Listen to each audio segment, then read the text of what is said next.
ओम श्री गणेशाय नमः। आप सभी भक्त जनों को भादो मास के चौथ की हार्दिक शुभकामनाएं। आज भादो महीने के कृष्ण पक्ष की संकष्टी चतुर्थी है। इस दिन व्रत रखकर व्रत की कथा पढ़ी अथवा सुनी जाती है। भगवान श्री गणेश अपने भक्तों के सभी संकटों को दूर करते हैं और चौथ माता भक्तों की सभी मनोकामनाएं पूर्ण करती है।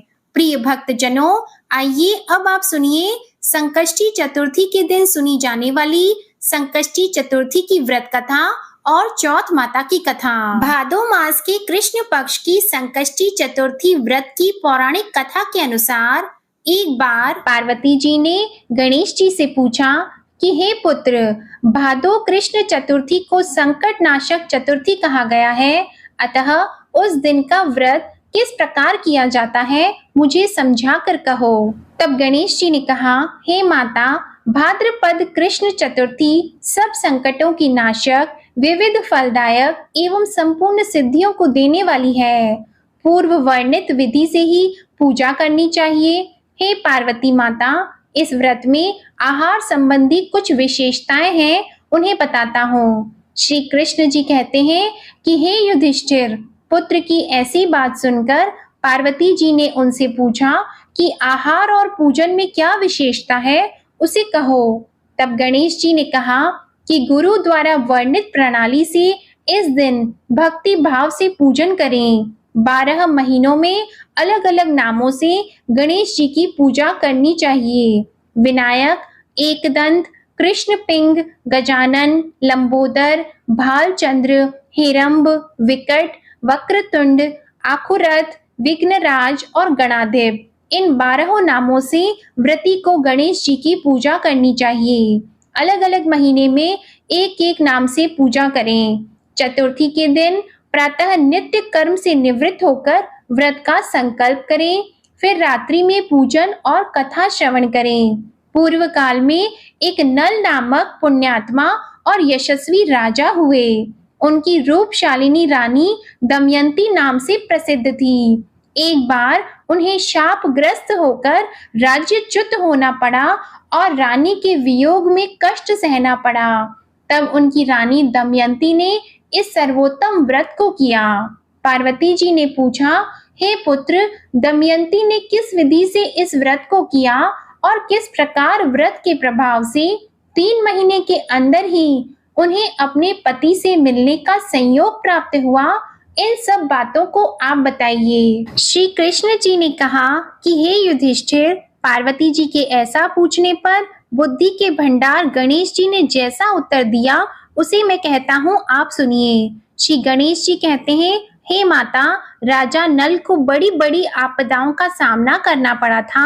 हाथी खाने से, हाथी और घुड़साल से घोड़ों का अपहरण हो गया।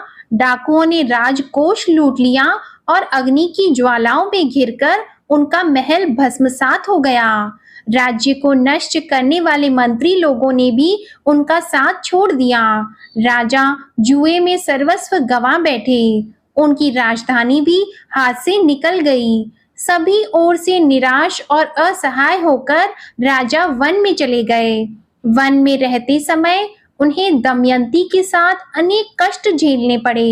इतना होते हुए भी उनका रानी से वियोग हो गया। फिर राजा किसी नगर में साइस का काम करने लगे। रानी किसी दूसरे नगर में रहने लगी तथा राजकुमार भी अन्यत्र नौकरी करने लगा। जो किसी समय राजा, रानी और राजपुत्र कहे जाते थे, वे ही अब भिक्षा मांगने लगे और तरह तरह के रोगों से पीड़ित होकर एक दूसरे से विलग रहकर कर्म फल को भोगते हुए दिन बिताने लगे। एक समय की बात है कि वन में भटकते हुए दमयंती ने महर्षि शरभंग के दर्शन किए। उसने उनके पैरों पर नतमस्तक होकर हाथ जोड़कर कहा। दमयंती ने पूछा, हे ऋषिराज, मेरा अपने पति से कब मिलन होगा? किस उपाय से मुझे हाथी घोड़ों से युक्त घनी आबादी वाली नगरी मिलेगी? मेरा भाग्य कब लौटेगा? हे मुनिवर, आप निश्चय रूप से बताइए। श्री कृष्ण जी कहते हैं कि दमयंती का यह प्रश्न सुनकर शरभंग मुनि ने कहा कि हे दमयंती, मैं तुम्हारे कल्याण की बात बता रहा हूँ, सुनो। इससे घोर संकट का नाश होता है, सब कामनाएं पूर्ण करने वाला और शुभ कारक है। भादो मास के कृष्ण पक्ष की चतुर्थी संकट नाशन कही गई है। इस प्रकार नर और नारियों को एक दंत गजानन की पूजा करनी चाहिए। विधि पूर्वक व्रत एवं पूजन करने से हे रानी तुम्हारी संपूर्ण इच्छाएं पूरी होंगी। 7 महीने के अंदर ही तुम्हारा पति से मिलन होगा। यह बात मैं निश्चय पूर्वक कहता हूँ। गणेश जी कहते हैं कि शरभंग मुनि का ऐसा आदेश पाकर दमयंती ने भादो मास की संकट नाशिनी चतुर्थी व्रत प्रारंभ किया और तभी से बराबर प्रति मास गणेश जी का पूजन करने लगी। 7 ही महीने में राजन इस उत्तम व्रत को करने से उसे पति, राज्य, पुत्र और पूर्वकालीन वैभव आदि की प्राप्ति हो गई। श्री कृष्ण जी कहते हैं कि हे युधिष्ठिर, इसी प्रकार इस व्रत को करने से आपको भी राज्य की प्राप्ति होगी और आपके सभी शत्रुओं का नाश होगा। यह निश्चय है। हे राजन, इस प्रकार मैंने सभी व्रतों में उत्तम व्रत का वर्णन किया है। यह सब कष्टों का नाश करता हुआ आपके भाग्य की वृद्धि करेगा। प्रेम से बोलो भगवान गणेश की जय। पार्वती माता की जय। अब सुनिए संकष्टी चतुर्थी के दिन सुनी जाने वाली दूसरी कथा। एक बुढ़िया माई के ग्वालिया बछालिया नाम का बेटा था। बुढ़िया माई अपने बेटे के लिए 12 महीनों की चारों चौथ करती थी। बेटा लकड़ी लेकर आता था और दोनों माँ बेटा उनको बेचकर गुजारा करते थे। बुढ़िया माई रोजाना लकड़ी में से 2 लकड़ी रख लेती और चौथ के दिन बेटे से छुपकर बेचकर सामान लाती थी और 5 पुआ बनाती थी। एक पुआ गणेश जी महाराज को, एक चौथ माता को चढ़ाती, एक ब्राह्मण को और एक अपने बेटे को खिलाती और एक पुआ खुद खाती थी। एक चौथ के दिन बेटा अपने पड़ोस के घर गया। वह पुआ बना रही थी। जब उसने पूछा कि आज क्या है जो पुए बना रखे हैं, तब पड़ोसन बोली, मैंने तो आज ही बनाए हैं, पर तेरी माँ तो चारों चौथ को पुए बनाती है। उसने जाकर माँ से पूछा, माँ तू रोज पुए बनाती है, मैं इतनी मेहनत से कमाता हूँ। तब बुढ़िया माई बोली, बेटा मैं तो चौथ माता का व्रत करती हूँ। वह बोला कि तू मुझे रख ले या तो तू चौथ माता को ही रख ले। बुढ़िया माई बोली, बेटा मैं तो तेरे लिए ही चौथ का व्रत करती हूँ, इसलिए मैं तुझे छोड़ सकती हूँ, पर चौथ माता को नहीं। माँ की बात सुनकर जब बेटा घर से जाने लगा, तब बुढ़िया माई बोली, तू जा रहा है तो मेरे हाथ में से यह आखा लेते जा, जहाँ संकट आए वहां ही पूर देना। बेटे ने सोचा, बात झूठी है, पर ले चलने में क्या बुराई है। बेटा चलने लगा।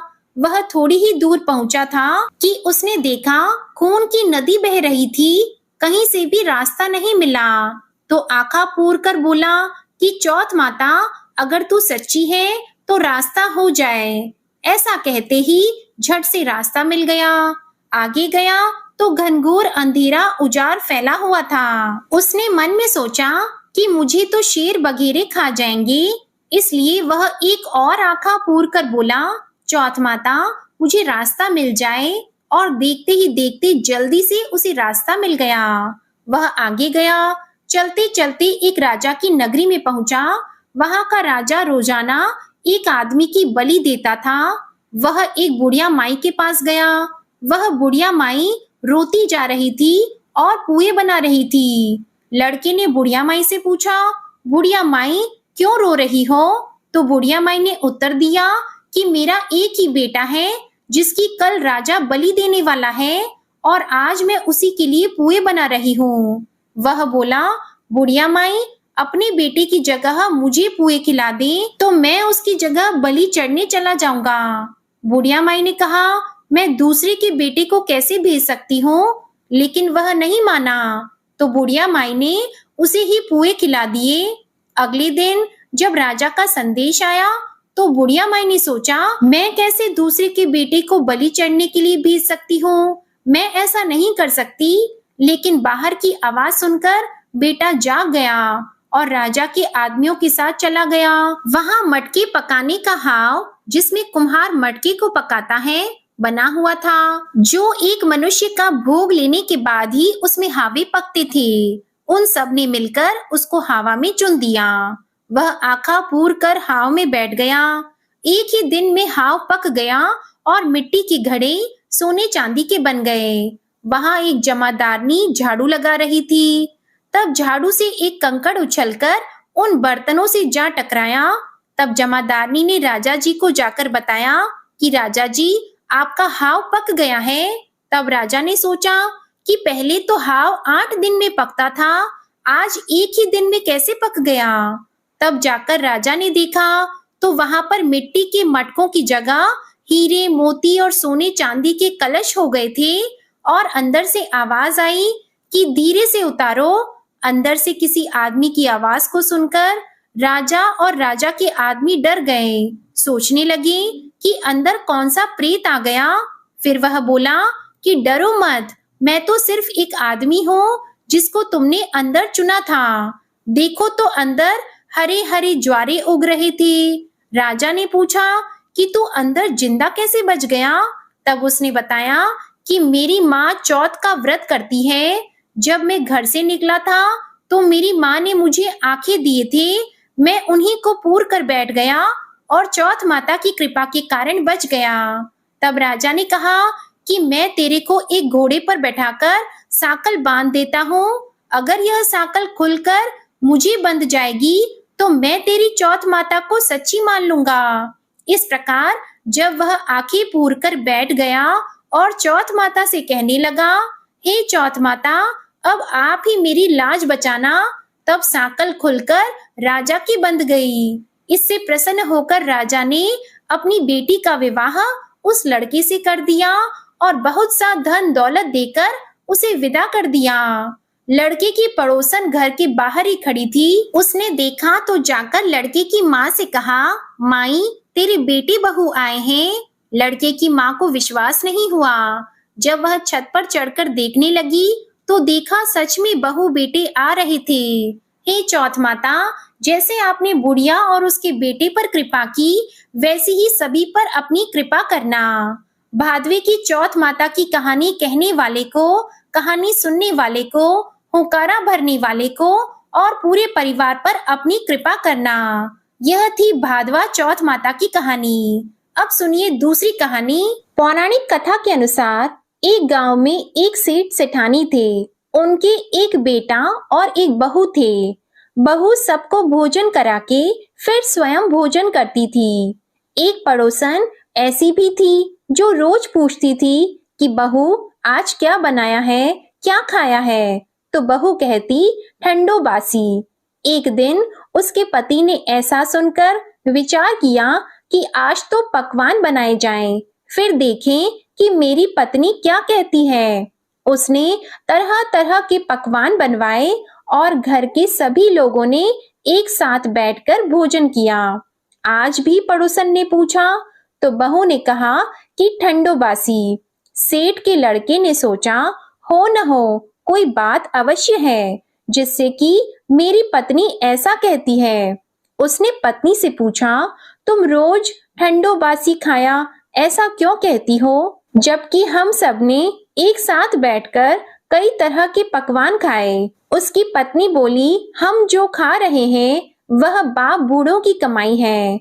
जिस दिन आप कमा कर लाओगे उस दिन मैं समझूंगी कि ताजा भोजन कर रहे हैं। अब एक दिन लड़के ने माँ से कहा, मैं एक बड़े शहर में कमाई करने जा रहा हूँ। माँ बोली, बेटा, अपने पास इतना धन है कि खाया नहीं खत्म होगा। माँ के मना करने पर भी बेटे ने स्वयं कमाने का दृढ़ निश्चय कर लिया और जाते समय पत्नी से कहा, मैं जब तक कमाकर बहुत सा धन लेकर न आऊं, तुम चूल्हे की आग मत बुझने देना। एक दिन चूल्हे की आग बुझ गई तो वह मन ही मन घबराने लगी, कहीं मेरे पति पर संकट तो नहीं आन पड़ा। जल्दी से पड़ोस में से आग लाकर चूल्हे में रख दूं, ऐसा विचार करके पत्नी पड़ोस में गई। वहां पड़ोसन चौथ माता का व्रत और पूजन कर रही थी। पड़ोसन ने कहा, थोड़ी देर में आकर ले जाना। तो बहू ने पड़ोसन से पूछा, आप यह व्रत क्यों करती हैं? इससे क्या मिलता है? पड़ोसन ने कहा, चौथ माता के इस व्रत को करने से अन्न और लक्ष्मी मिलती है और अपनी मनोकामनाएं पूर्ण होती हैं। अब बहू भी चौथ माता का व्रत करने लगी। दीवार पर उसने चौथ माता का चित्र बनाया। उस दिन घी और गुड़ का चूरमा बनाकर रात्रि को चंद्रमा को अर्घ देकर उसने भोजन किया।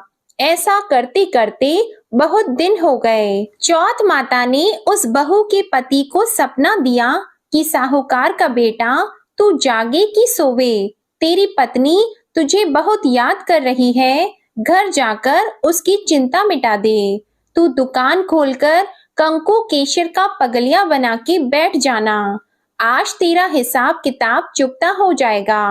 अब तो चौथ माता ने जैसा कहा था वैसा ही हुआ।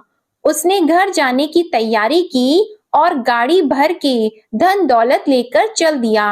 रास्ते में एक बड़ा सा काला नाग फन फैलाए बैठा था और कहने लगा, आज तो मैं तुझे डसूंगा, छोड़ूंगा नहीं। आज तेरी आयु पूरी हो गई है। सेठ के लड़के ने कहा, आज चौथ माता ने मुझे सपना दिया तो मैं पत्नी से मिलने घर जा रहा हूँ। वहाँ मेरी पत्नी बहुत चिंता कर रही है। मैं उससे मिलकर जरूर आऊंगा, तब तुम मुझे डस लेना। नाग ने कहा, तुम शपथ पूर्वक कहकर जाओ तो मैं तुम्हें जाने दूंगा, परंतु लौट कर नहीं आए तो तुम्हारे घर आकर मैं तुम्हें डस लूंगा। इस प्रकार सांप को वचन देकर वह घर पहुंचा। वहां सभी से हंसी खुशी से मिला और भोजन करने उदास होकर बैठ गया। उसकी पत्नी ने उदास होने का कारण पूछा तो पति ने काले नाग वाली बात बताते हुए कहा कि यदि मैं उसके पास नहीं जाऊंगा तो वह घर आकर ही मुझे डस लेगा। पत्नी बहुत चतुर थी। उसने कहा कि आप घबराओ नहीं, लेट जाओ, मैं एक उपाय करती हूँ। पत्नी ने कमरे की 7 पेड़ी धोई। पहली पेड़ी पर रेत, दूसरी पर इत्र, तीसरी पर गुलाल फूल, चौथी पर कंकु केशर, 5वीं पर लड्डू पेड़ा, 6ठी पर गादी गलीचा और 7वीं पेड़ी पर दूध का कटोरा भरकर रख दिए। इस प्रकार वह 7 ही पेड़ी सजाकर बैठ गई। आधी रात होते ही नाग आकर पेड़ी चढ़ने लगा। पहली पेड़ी पर रेत में लौट गया और कहने लगा कि सेठ की बहू ने आराम तो बहुत दिया, पर वचनों से बंध कर आया हूँ, सो डसूंगा अवश्य ही। इसी प्रकार 7 पेड़ियों पर नाग आराम करता हुआ और कहता हुआ कि डसूंगा जरूर, कमरे में जाने ही वाला था कि चौथ माता ने विचार किया कि मैं इसे नहीं बचाऊंगी तो संसार में धर्म कर्म और व्रत पूजन को कौन मानेगा। अब तो गणेश जी, चंद्रमा जी और चौथ माता ने उसे बचाने का विचार किया। चंद्रमा जी ने उजाला किया, चौथ माता ढाल बनी और गणेश जी ने तलवार लेकर नाग को मार दिया और ढाल से ढक दिया। अब बहू भी थकी हारी सो गई। दिन निकला तो लोग बेटे से मिलने आए, परंतु बेटा बहू तो उठे ही नहीं थे। बहुत देर हो गई तो माँ उन्हें उठाने गई। माँ ने 7 पेड़ियों पर जो कुछ देखा तो वो बहुत ही घबराई और बेटा बहू को आवाज लगाई। बेटा बहू उठे तो देखा कि एक ढाल तलवार वहां पड़ी है। अब ढाल उठाई तो वही काला नाग मरा हुआ पड़ा है। बेटा बहू ने सोचा कि आज तो धर्म कर्म ही आड़े आए हैं, जो भगवान गणेश जी और चौथ माता ने अपनी रक्षा की। हे चौथ माता, आपने जैसी सेठ के बेटे बहू की रक्षा की, वैसी ही सबकी रक्षा करना। बोलो चौथ माता की जय। विघ्नहर्ता भगवान श्री गणेश जी की जय। आज की कथा आपको पसंद आए तो वीडियो को लाइक करना मत भूलिएगा, चैनल को जरूर सब्सक्राइब करिएगा और कमेंट में चौथ माता और भगवान श्री गणेश जी की जय भी जरूर लिखिएगा।